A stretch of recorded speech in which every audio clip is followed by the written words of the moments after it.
Hello everyone and welcome to my channel. This video is going to be about performance comparison between Sim Update 1 full release and Sim Update 2 beta. Now this is in no way a representation of how Sim Update 2 finally is going to be, but this is just for you guys to watch and see if you feel like it's worth going to Sim Update beta right now, or should you wait, or anyone who's just curious to know what the difference is in terms of performance and stutters and things like that. So we will be doing that comparison today. I'll be first starting with my settings and scenario explanation on what we are working with, and then going over the performance of Sim Update 1, my take on how the smoothness is, and then we'll jump into Sim Update 2 and then conclude the video. So before we get into the topic, please make sure you leave a like on the video. Please make sure you subscribe to the channel so that you don't miss out on any of these upcoming Sim Update 2 and Flight Sim related videos. I would highly appreciate you guys if you can help me out with those couple of clicks. It takes a lot of time and effort to make these videos, so it would definitely mean a lot to me if you can like, comment and subscribe on the video. Anyway, with that out of the way, let's get into the settings here.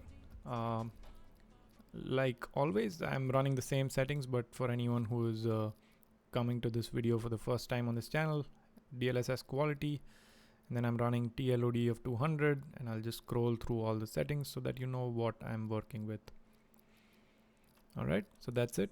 And then in terms of scenario explanation, we are in the Inabuilds A350 right now because that's one airplane that completely works, and we are at OMDB, and this is the upgraded enhanced version of Inabuilds OMDB, so it's pretty heavy on textures and stuff. So this is the worst case I could really put this airplane into. I'm not using Beyond ATC right now because Beyond ATC, I think FSLTL traffic has some issues with the Sim Update Beta 2.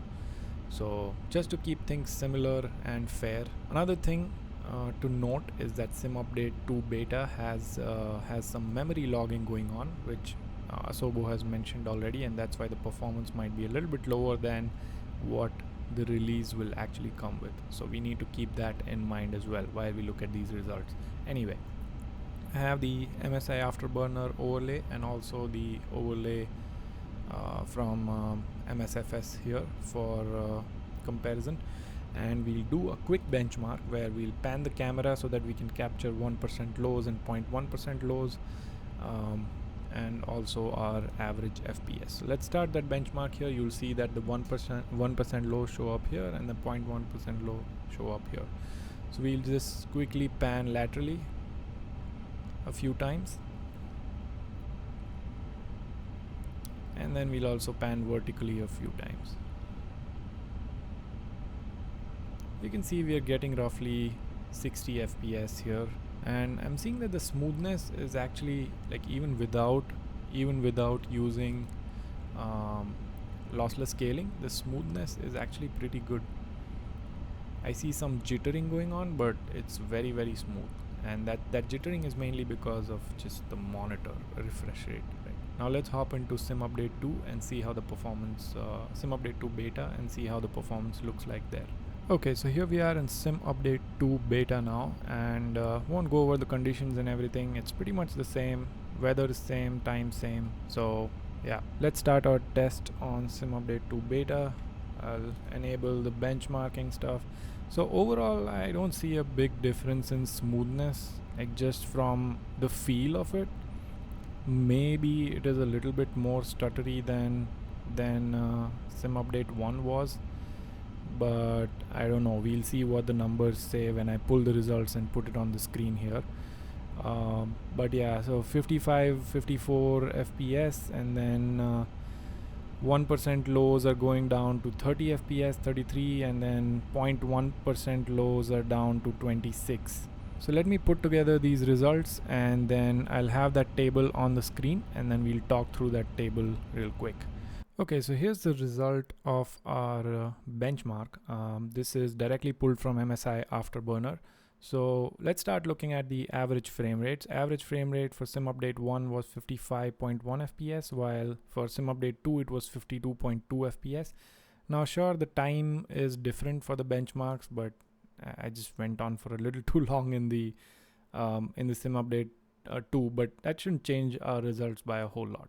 So 52.2 average compared to 55, it's not a huge difference, and I think eventually sim update 2 might end up at a better performance compared to sim update 1 because of the fact that right now they are taking some memory data from everyone, so that reduces the frames. I don't know by how much, they didn't say by how much, but maybe this is an impact of that, or maybe the final version performs much better than update 1. We just can't tell, right?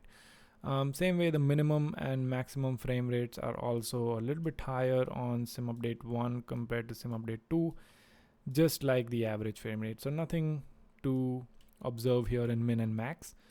You will see that again 1% low FPS is also about 10 FPS higher than the sim update 2, right? So sim update 2 has lower 1% lows, and also sim update 2 has lower 0.1% lows as well, which means that you will feel that sim update 2 is a lot more stuttery compared to sim update 1, and which is what I commented on it as well when I was in sim update 2, that it does feel a little bit more stuttery compared to sim update 1. But yeah, that's where we are at right now in terms of performance for sim update.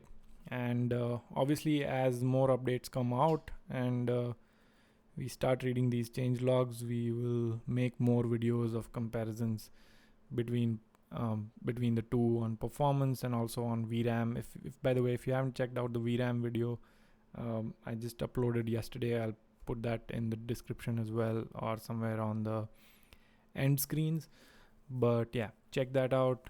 We have done a proper VRAM consumption comparison between the two updates.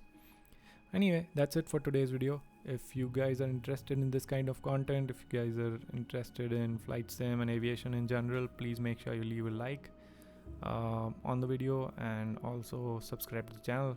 I'm sure I won't disappoint you, and if you feel like the content is getting boring or something that you don't associate with, you can always choose to unsubscribe at any point.